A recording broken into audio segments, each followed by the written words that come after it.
Vous voyez que dans cette fameuse scène de dissection du docteur Tulle par Rembrandt, eh bien, ce sont bien les muscles auxquels l'artiste et l'anatomiste s'est intéressé. Et si vous regardez précisément, il tient dans ces ciseaux pinces, vous voyez qu'il tient un muscle qui est très précisément représenté et qui est le fléchisseur, qui est un des fléchisseurs des doigts. Si je regarde bien, c'est le fléchisseur superficiel des doigts. Il y a, là aussi, on pourrait montrer toute cette évolution dans les représentations artistiques. C'est notamment un modèle artistique qu'on appelle le type écorché, qui a inspiré à la fois des gravures, à la fois des sculptures extrêmement célèbres.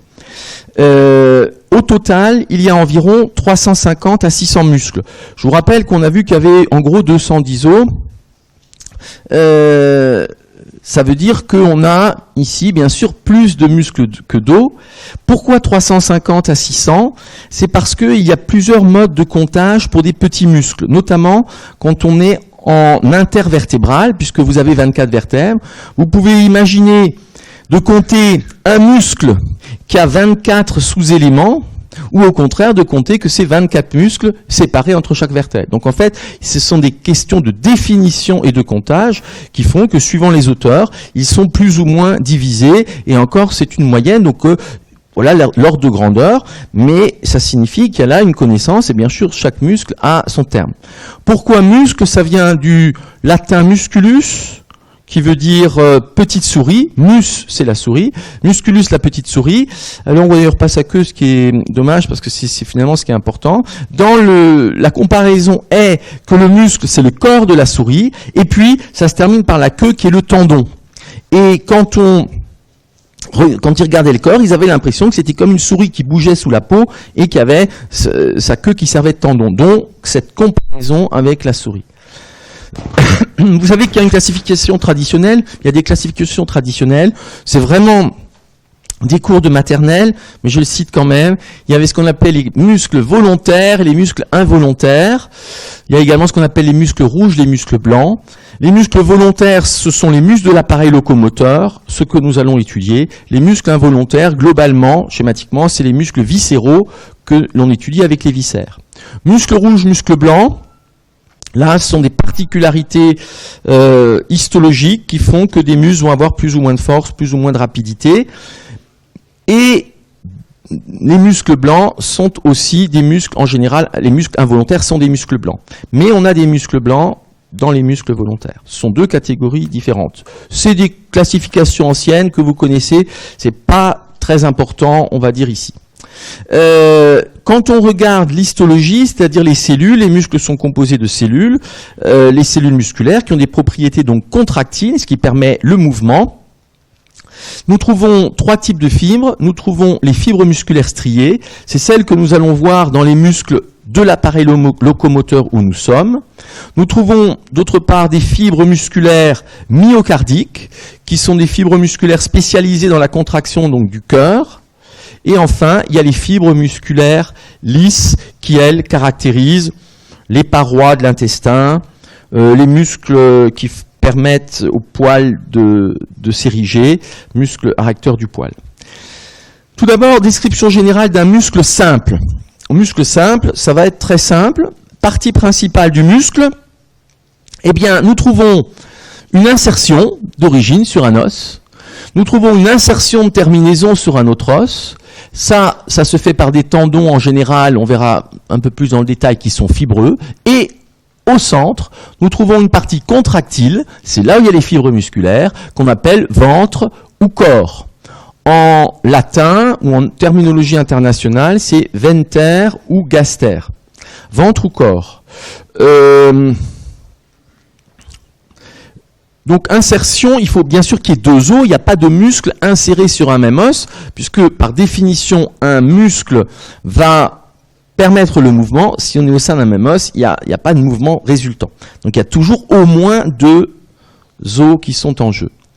Pour avoir la contraction musculaire, il faut un nerf, et là aussi, par définition, un corps musculaire a un nerf moteur donné, et à tel point que pour définir des muscles ou pour compter des muscles, on va souvent passer justement par le fait qu'il y ait un nerf ou pas. Par exemple, si vous avez deux masses musculaires, vous pourriez dire c'est deux muscles, mais s'il y a un nerf qui se divise aux deux, on risque de les classer comme un seul muscle avec un nerf qui bifurque. En revanche, si vous avez deux muscles qui sont assez proches, on pourrait croire que c'est le même, mais vous avez bien deux nerfs différents qui arrivent, on les classera comme deux muscles. Donc, dans la classification des muscles, le pédicule moteur est extrêmement important, le nerf moteur, sachant que on ne les décrit pas obligatoirement à ce stade-là. Le corps musculaire est extrêmement vascularisé, c'est pour ça qu'il est rouge. Vous avez tous vu un steak chez le boucher, même si le rouge est un peu moins vif, puisque le sang s'est oxydé. C'est normal, puisque pour se contracter, les fibres musculaires ont besoin d'oxygène et donc d'énormément de capillaires au contact direct des cellules musculaires.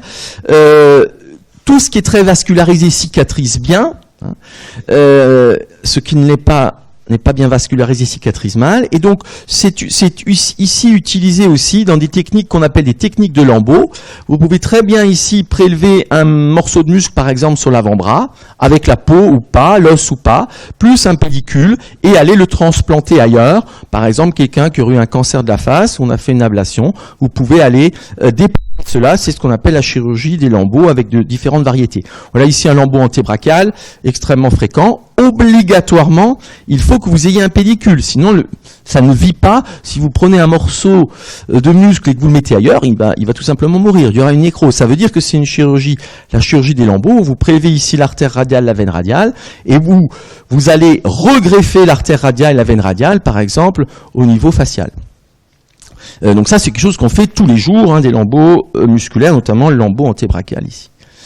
En revanche, les tendons ont une vascularisation extrêmement pauvre, puisqu'il n'y a pas de cellules contractiles, il n'y a pas besoin d'énergie, et ça explique qu'ils soient blancs nacrés, plus ou moins rosés, et finalement, on a quelque chose qui ressemble un peu au cartilage comme aspect. Simplement, il y a une structure fibrillaire dans le tendon. Le tendon, ce sont des faisceaux de collagène. Alors, les tendons et les muscles sont radiotransparents, ou en tout cas forment des zones pas identifiables. En scanner, ça fonctionne un petit peu mieux, mais l'idéal, les deux examens idéaux, c'est l'échographie, où là on voit très bien muscles et tendons, et c'est surtout l'IRM. Ici, une IRM, vous voyez les os, tibia, talus, calcaneus, et ici, vous avez les muscles profonds du mollet. Ça, en noir, c'est le tendon d'Achille. Noir, pourquoi? Parce que c'est très dense, comme on l'avait vu pour les ménisques. Classification morphologique des muscles simples. Nous trouvons des muscles courts. Comme leur nom l'indique, ils sont courts. En général, ils ne franchissent qu'une seule articulation. Et ils sont en général profonds, ces muscles courts. Ça pourrait être l'exemple du muscle poplité au niveau du genou. Là aussi, c'est vrai dans toutes les espèces animales. Muscles longs, eh bien, comme les os longs, la longueur va prédominer par rapport à la largeur et l'épaisseur. En général, les muscles longs ont aussi un tendon ou un ou deux tendons marqués. C'est ce qu'on peut également appeler un muscle fusiforme, non pas en forme de fusil, mais en forme de fuseau, donc qu'on utilisait autrefois pour les fileuses. Muscle plat, c'est ce qu'on appelait anciennement aussi un muscle large. Donc c'est une membrane musculaire c'est comme un os plat. Vous avez la longueur et la largeur qui sont similaires, mais l'épaisseur est extrêmement réduite. C'est donc une membrane musculaire. Ces muscles plats, on va les trouver essentiellement en enveloppe du tronc, et c'est par exemple les muscles de l'abdomen, de la paroi abdominale, qu'on appelle justement les muscles larges de l'abdomen. Type d'insertion, dans ces descriptions, type d'insertion, origine, terminaison. On peut avoir, dans certains cas, une insertion directe. Ça veut dire que macroscopiquement, quand on regarde, on a l'impression que les fibres musculaires, elles s'insèrent sur l'os. En fait, en histologie, vous avez toujours, entre la cellule musculaire et l'os, vous avez toujours un microtendon. Mais macroscopiquement, on peut avoir cette impression. C'est le plus simple, c'est l'insertion directe. Par exemple, pour la partie profonde du quadriceps. Vous voyez ici, coupe du genou, fémur, l'articulation du genou, la patella. Ici, le quadriceps, on voit qu'il y a un chef profond. Vous voyez, les fibres, on a l'impression, viennent directement de l'os. De même ici, pour le chef-court du biceps, vous voyez qu'on vient directement sur l'os. Alors que là, au contraire, on a bien un tendon. Ensuite, on a l'insertion indirecte. L'insertion indirecte se fait par l'intermédiaire d'un tendon. Un tendon, c'est obligatoirement une annexe, une structure musculaire. Donc insertion directe par les fibres musculaires, insertion indirecte par un tendon. On peut avoir des tendons cylindriques qui peuvent être plus ou moins longs. C'est ce qu'on a vu ici. Voilà, ici un tendon cylindrique long. On peut avoir un tendon plat. Et ça s'appelle une aponévrose. Donc par définition, une aponévrose, c'est un tendon plat. Là, il faut faire attention parce que si vous ouvrez des livres un peu anciens ou qui sont mal faits, le terme d'aponévrose est utilisé pour une autre structure à l'heure actuelle, dont on parlera tout à l'heure ou la prochaine fois. Donc attention, une aponévrose, c'est un tendon plat, donc c'est un tendon d'un muscle large, notamment paroi de l'abdomen. Nous trouvons aussi des tendons particuliers qui forment des ponts ou arcades. C'est ce qu'on appelle une arcade tendineuse ou arcade fibreuse. C'est ici une arcade tendineuse tendue par exemple entre tibia et fibula pour l'insertion d'un muscle du mollet, le soléaire. Et l'intérêt de ces arcades, c'est qu'on augmente la surface d'insertion par rapport simplement à une insertion sur les deux os, et en plus, ça va permettre le passage d'éléments vasculo-nerveux sous l'arcade, donc qui vont passer sous le muscle. Voilà ici une arcade tendineuse. Une classique, c'est donc l'arcade du muscle soléaire au niveau du mollet. Ça sert à la fois d'insertion, c'est donc bien un tendon, d'insertion pour le muscle, partie du triceps sural, mais l'avantage, c'est qu'on a un pont ici entre cette arcade et l'os, dans lequel peut passer un pédicule vasculo-nerveux. Les os sésamoïdes, on en a déjà parlé dans les os courts, mais les os sésamoïdes sont par définition des os qui sont contenus dans le tendon d'un muscle. Donc les os sésamoïdes sont des os intratendineux. Ils ne sont pas situés au hasard, ils sont situés à des niveaux où il y a des frottements importants et aussi des angulations. L'exemple type d'os sésamoïde, c'est la patella, en langage courant la rotule. Et vous voyez bien que quand on fléchit le genou, la rotule vient frotter contre le fémur, ou si on n'avait pas de rotule, ce serait le tendon qui viendrait frotter contre la rotule. Ce sont donc là des dispositions qui facilitent le glissement, mais qui ensuite facilite également le non-écrasement du tendon, puisque l'os est quelque chose de solide, qui d'autre part favorise la vascularisation à ce niveau-là, parce que si vous n'aviez pas cet os, quand vous êtes dans la position ici, vous écrasez aussi les petits vaisseaux, il n'y en a pas beaucoup, mais les petits vaisseaux du tendon, alors que si vous avez un os, vous avez la moelle osseuse, ça reste vascularisé. Donc là aussi, la nature a bien fait les choses. Type d'insertion musculo-tendineuse, eh bien, là, c'est comment ça se passe, non pas entre le tendon et l'os, mais entre le tendon et le corps musculaire. Nous avons le plus simple, c'est ce qu'on appelle l'insertion bout à bout. Vous avez une fibre tendineuse, une fibre musculaire, ou dans l'autre sens, une fibre musculaire, une fibre tendineuse. Donc, insertion bout à bout, on est dans quelque chose en continuité, avec des structures parallèles. Ça va se voir. Ça peut se voir partout, mais principalement, ça va se voir pour des aponévroses, c'est-à-dire des tendons de muscles plats. C'est très élémentaire. Nous allons trouver ensuite un système qu'on appelle l'insertion latérale. C'est là un tendon qui est long, de type en général cylindrique, ça peut être aplati, mais de type cylindrique, et on en a plusieurs formes. Donc dans l'insertion latérale, les fibres arrivent sur le côté, ne sont pas en continuité avec l'axe du tendon. Un premier groupe, c'est ce qu'on appelle un muscle unipéné. On l'appelle aussi synonyme semi-péné ou semi-péniforme. Et vous voyez que c'est une demi-plume d'oiseau, sachant que penne, parmi les grandes plumes de la queue des oiseaux, vous avez des plumes qu'on appelle les pennes. Donc, par comparaison, c'est une demi-plume d'oiseau, semi-pénée, semi-péniforme. Unipénée est un petit peu plus ambigu peut-être, parce qu'on pourrait avoir l'impression que c'est une plume, c'est une demi-plume. Donc ça se voit beaucoup au niveau des membres, c'est extrêmement fréquent, insertion latérale unipénée. Puis on trouve des muscles. Là aussi, le terme est un tout petit peu ambigu, puisque c'est finalement une plume complète. Muscle péné, là il n'y a pas de problème, comme la penne, plume de la queue de l'oiseau ou péniforme. Donc on est bien en insertion latérale, ça vient des deux côtés, ça ressemble à une plume d'oiseau, là aussi très fréquent au niveau des membres, notamment avant-bras, jambes. On trouve ensuite des muscles multipénés, donc il y a là plusieurs plumes d'oiseau, on dit aussi multipéniformes, donc vous voyez, ces fibres qui viennent sur le côté, insertion latérale, et c'est plusieurs plumes et un tendon de terminaison commun. C'est comme exemple le muscle deltoïde, qui est le muscle du moignon de l'épaule, qui forme le relief, le galbe de l'épaule. Les insertions à cône tendineux, nous avons là le tendon qui vient former un cornet comme une coupe, et les fibres musculaires viennent se terminer dedans. L'avantage de ce cornet, c'est que bien sûr ça augmente la surface possible d'insertion. Le problème de ces muscles, c'est qu'on peut facilement avoir des ruptures musculo-tendineuses lors d'un effort violent. Et bien ici, la partie musculaire vient s'arracher de cette cupule, de ce cône tendineux. Mais ça se retrouve aussi beaucoup au niveau des membres. Nous avons vu les muscles simples avec ce différent vocabulaire qui est somme toute très basique, et on va trouver des muscles composés. Muscles composés, on va tout d'abord voir qu'il y a des muscles composés avec un ou plusieurs chefs d'origine.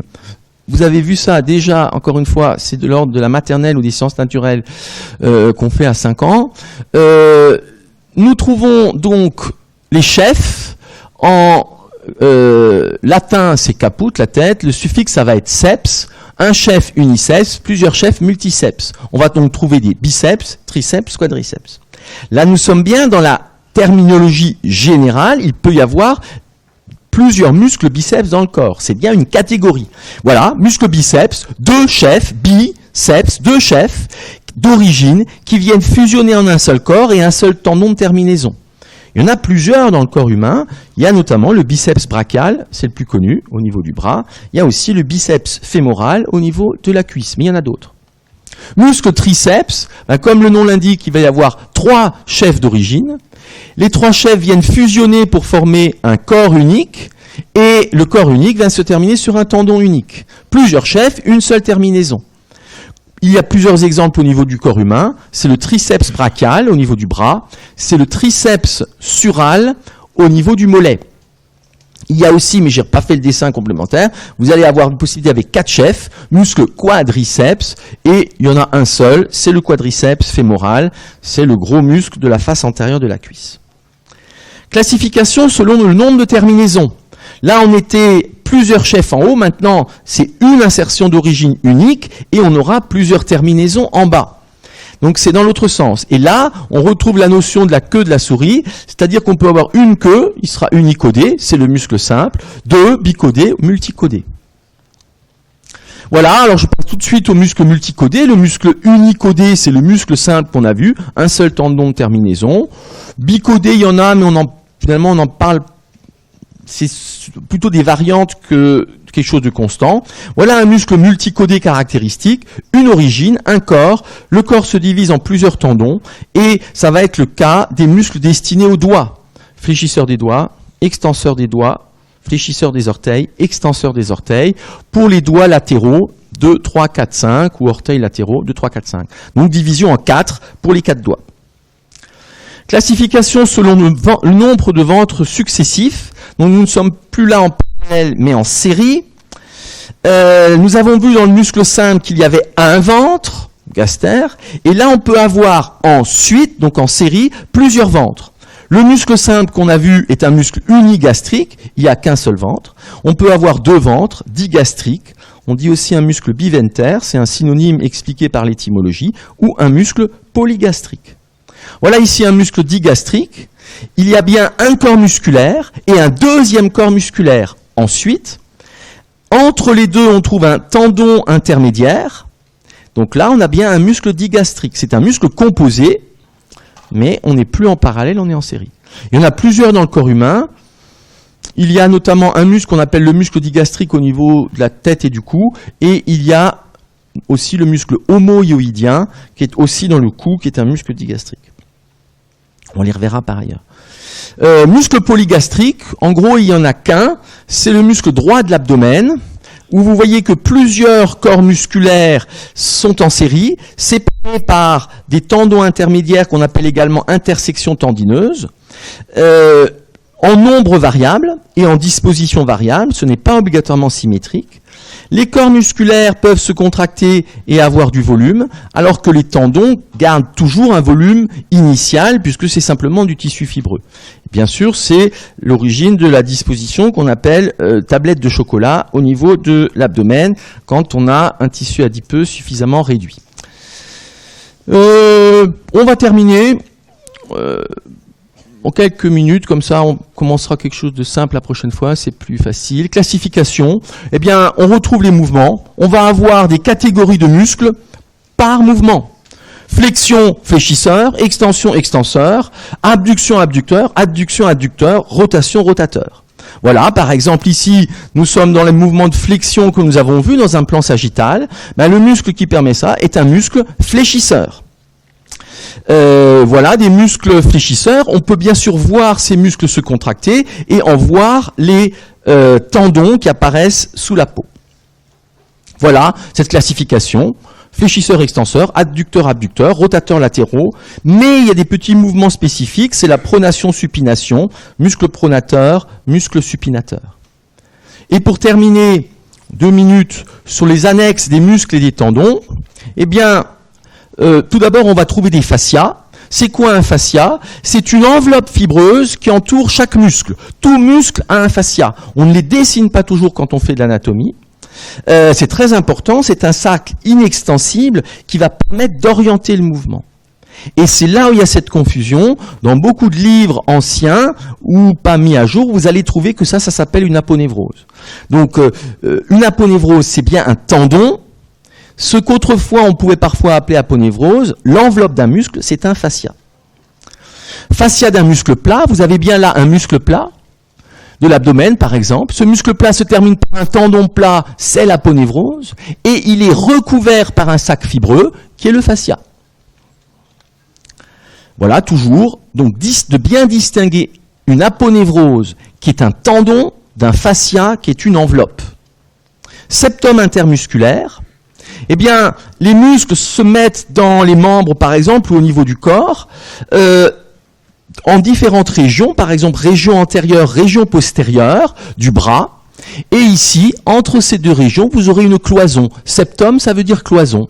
Septum intermusculaire entre la loge antérieure et la loge postérieure. Et donc, au niveau de l'ensemble d'un membre, vous aurez un mélange de fascia, enveloppe de chaque muscle, et de septum, cloison entre des régions. Rétinaculum. Rétinaculum, ce sont des poulies. Au niveau d'articulation, par exemple, comme la cheville ou au niveau des doigts, et ça c'est une illustration de Vézal de 1543 qui avait déjà bien compris. À gauche, il y a ce rétinaculum qui est une structure fibreuse, c'est un renforcement du fascia qui permet que les tendons restent collés contre l'os. Si vous coupez le rétinaculum, c'est physique, les tendons ils prennent la corde. Donc ces rétinaculums sont très gaines tendineuses. Eh bien, à un certain nombre d'endroits, et notamment au niveau des membres et des doigts, ou d'endroits où il y a des tendons longs, les tendons pourraient frotter dans leur mouvement, pourraient frotter contre l'os. Et pour cela, il y a des dispositifs un petit peu complexes, mais qui sont très importants, notamment en chirurgie de la main ou du pied. Eh bien, c'est qu'on va trouver tout d'abord une gaine fibreuse, que j'ai mis ici en vert foncé, qui elle-même est renforcée par un certain nombre de poulies qui sont des poulies fibreuses, qui sont des petits rétinaculums, donc qui retiennent le tendon contre l'os, donc gaine fibreuse, et à l'intérieur, on va avoir un système de glissement qui est formé par une membrane de type synovial, on appelle ça une gaine synoviale. C'est un sac avec un petit peu de liquide à l'intérieur, un sac complètement fermé, et qui est exactement sur le même modèle que les séreuses, c'est-à-dire que le péricarde pour le cœur, la plèvre pour les poumons, ou le péritoine pour l'abdomen. Voilà ce qui se passe au niveau d'une coupe d'un doigt, l'os.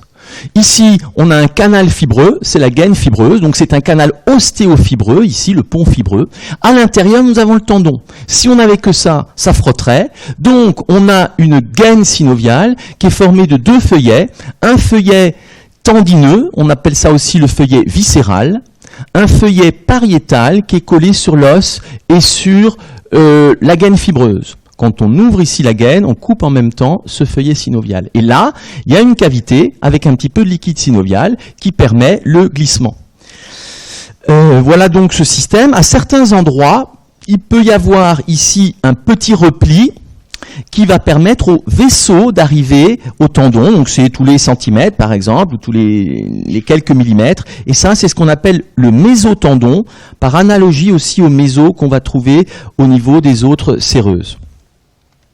Le fait qu'il y ait cette cavité en temps réel, c'est quasi virtuel, c'est un petit film liquidien. Le fait qu'il y ait cette cavité permet de remplacer le liquide synovial ou séreux par un liquide de contraste, c'est ce qu'on appelle la ténographie, ici au niveau de tendon fibulaire, au niveau de la cheville. Et en échographie, ça se voit très bien, dans le cadre de tendinite ou de ténosynovite, téno c'est le tendon, synovite c'est la synoviale, ténosynovite, inflammation de la gaine du tendon. Eh bien, on a plus de liquide que normalement, en échographie, ça se voit extrêmement bien. C'est ce qu'on voit le mieux, le contraste liquide, autre partie. Voilà le tendon, voilà la paroi, voilà le liquide synovial qui est, disons, il y a un épanchement, donc trop de liquide. Ici en coupe axiale, ici en coupe longitudinale, vous voyez des fibres tendineuses, vous voyez le liquide, et nous sommes bien dans la gaine synoviale. Ici, ce sont des petits dépôts type caillot ou dépôts fibrineux.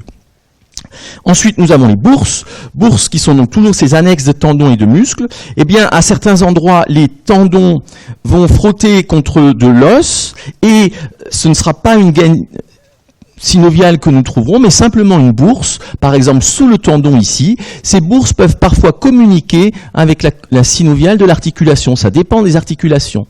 Donc ici, vous avez bien un tendon qui frotterait contre la capsule, mais nous avons cette expansion synoviale qui forme une bourse, qui permet le glissement. Bourse qui communique ou pas avec l'articulation, suivant les cas.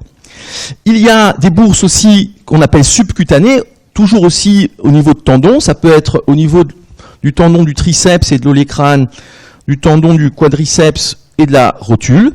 À ce niveau-là, c'est une bourse séreuse qui permet le glissement de la peau contre le tendon et l'os. Normalement, il n'y a quasiment pas de liquide, mais dans certains cas, ça peut être inflammatoire, avoir un épanchement soit aigu, ça fait mal, c'est chaud, soit chronique, c'est au bout de 3 mois, 6 mois. C'est ce qu'on appelle hygroma. Le terme d'hygroma, c'est l'épanchement d'une bourse subcutanée. C'est en général au coude ou au genou. C'est très souvent une maladie professionnelle. Donc des gens qui sont tout le temps le coude appuyé et aussi extrêmement fréquent des gens qui travaillent tout le temps à genoux, par exemple des carreleurs, etc. Donc souvent, ce n'est qu'une gêne esthétique. Quand c'est chronique, donc il y a une grosse boule. Quand c'est aigu, inflammatoire, chaud et douloureux, c'est sûr que là, les gens viennent plus facilement. Ces bourses subcutanées, on en trouve aussi au niveau de la cheville. C'est le cas ici au niveau du tendon d'Achille. Il y a une bourse profonde entre le tendon et l'os, et puis subtendineuse, et puis on trouve ici une bourse subcutanée. Quand vous avez une chaussure ici qui est vulnérante, eh bien, le bord de la chaussure va irriter cette bourse et vous aurez une bursite. Très souvent, quand les gens disent qu'ils ont une tendinite à ce niveau, c'est en fait une bursite. Ça fait tout aussi mal, ça dure à peu près aussi longtemps. D'où l'intérêt d'avoir des chaussures dont le bord postérieur est mousse et non irritant. Voici ici ce mécanisme classique de la bursite. Pour ceux qui marchent ou qui courent, qui font du sport, il faut des chaussures de sport adaptées. Ça arrive souvent aussi beaucoup en montagne, ou avec des chaussures qui, en cuir, font un pli à ce niveau et qui viennent irriter la bourse. C'est extrêmement douloureux et handicapant. Pour terminer, le plan classique de description anatomique d'un muscle, on avait vu cela pour une articulation, origine, trajet, terminaison, innervation, action, éventuellement les rapports.